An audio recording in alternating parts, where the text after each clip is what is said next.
Le chemin qui mène dans la ville de Si Je Savais est pavé de 5 stations. La première station, c'est la station qui s'appelle Je m'en fous. Si tu es quelqu'un qui, dans tes projets, a l'habitude de dire je m'en fous, alors tu es dans cette station et dans peu de temps, tu vas te retrouver à Si Je Savais.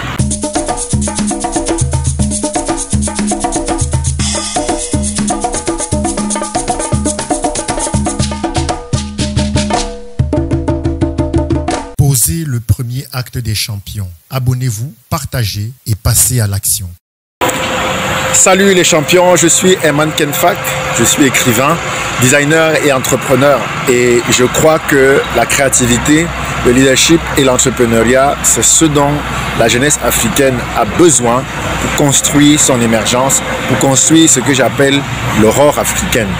L'aurore africaine, c'est une jeunesse décomplexée, une jeunesse africaine qui prend conscience qu'il est urgent pour elle et nécessaire de construire elle-même son développement. Et si vous n'êtes pas encore abonné sur cette chaîne, je vous invite à faire rapidement 3 choses.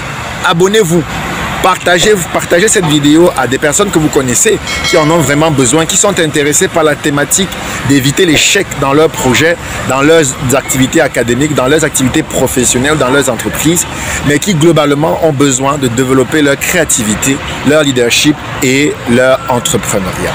Ensuite, faites une dernière chose. Passez à l'action. Je le dis toujours, ce ne sont pas ces vidéos qui vont vous faire changer de vie. Ce ne sont pas ces vidéos qui vont vous faire développer votre compétence. Ce ne sont pas ces vidéos qui vont vous faire passer d'une étape d'un point A à un point B. Mais c'est le fait de mettre en pratique les choses qui sont partagées dans ces vidéos. C'est le fait de passer à l'action. Si vous ne passez pas à l'action, c'est sûr que vous n'allez pas changer votre situation. Dans ma précédente vidéo, je partage sur l'idée d'éviter l'échec.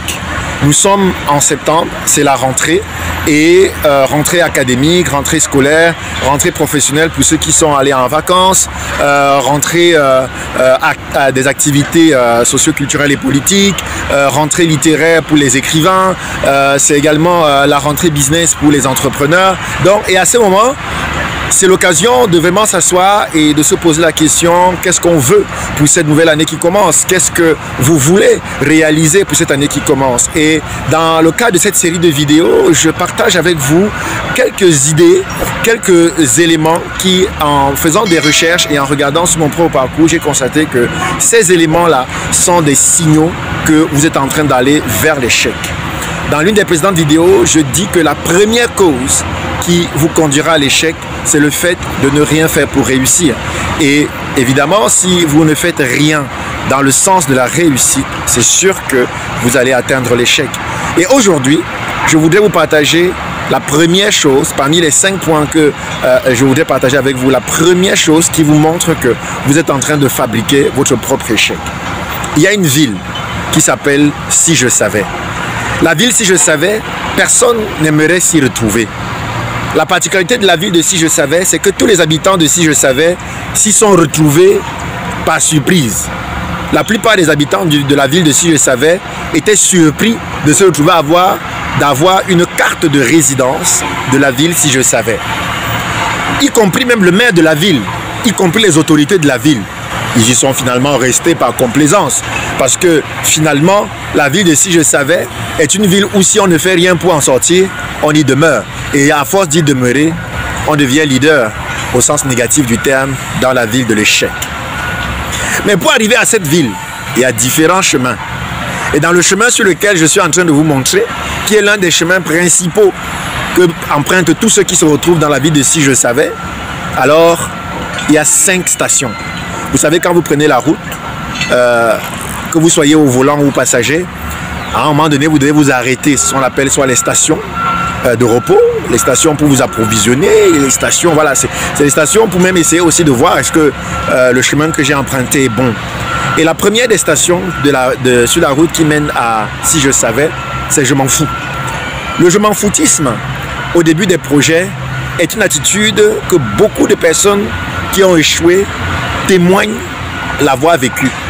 Au début, on se dit, bon, j'ai le temps. Bon, Il n'y a pas de pression.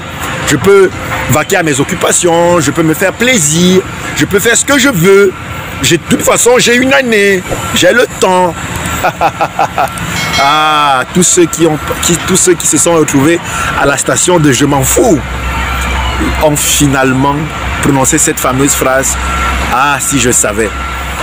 Le je m'en foutisme se traduit dans le cadre de la gestion d'un projet ou dans le cadre de la gestion de votre année académique ou de votre année scolaire par cette tendance à ne pas planifier. La non-planification de votre année, c'est le signe que vous êtes dans le je m'en foutisme.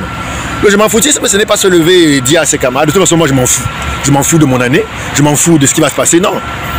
Même si certaines personnes le prononcent, la plupart des personnes qui se retrouvent dans l'échec ne prononcent pas la phrase « je m'en fous ». Mais dès lors que vous ne planifiez pas la réussite, dès lors que vous ne planifiez pas ce qui va vous amener au succès, alors vous vous en foutez du succès. Si vous ne planifiez pas votre année, si vous ne vous asseyez pas pour construire le plan de la réussite, c'est sûr et certain que vous allez échouer.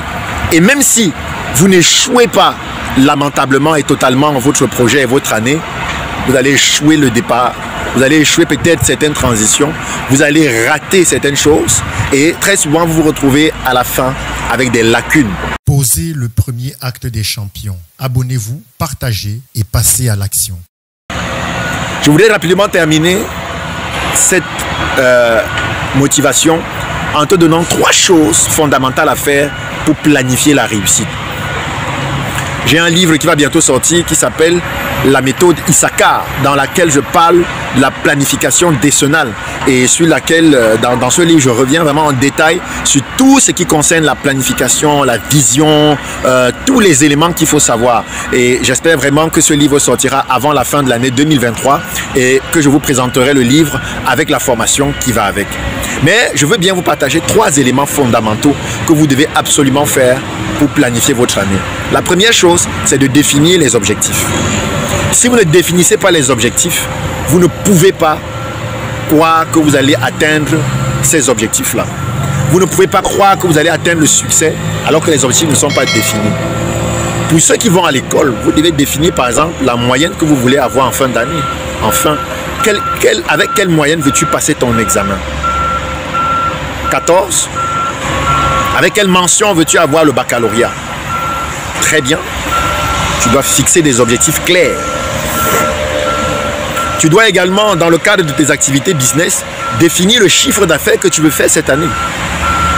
Tu dois définir le nombre de produits, si tu es une activité qui fait des produits, le nombre de produits que tu veux pouvoir écouler chaque mois ou chaque semaine pendant cette année. En gros, fixez-vous des objectifs. Pour ceux qui sont employés, vous devez vous fixer l'objectif, par exemple, que cette année, je vise une augmentation salariale de tel montant. Quand vous vous fixez un objectif clair, quand vous la réussissez, alors vous passez à la deuxième étape.